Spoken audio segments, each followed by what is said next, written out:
ॐ केशवाय नमः। ॐ नारायणाय नमः। ॐ माधवाय नमः। ॐ गोविन्दाय नमः। ॐ विष्णवे नमः। ॐ मधुसूदनाय नमः। ॐ त्रिविक्रमाय नमः। ॐ वामनाय नमः। ॐ श्रीधराय नमः। ॐ ऋषिकेशाय नमः। ॐ पद्मनाभाय नमः। ॐ दामोदराय नमः। ॐ सङ्कर्षणाय नमः।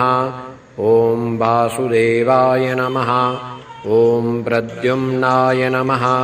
ॐ अनिरुद्धाय नमः। ॐ पुरुषोत्तमाय नमः। ॐ अधोक्षजाय नमः। ॐ नारसिंहाय नमः। ॐ अच्युताय नमः।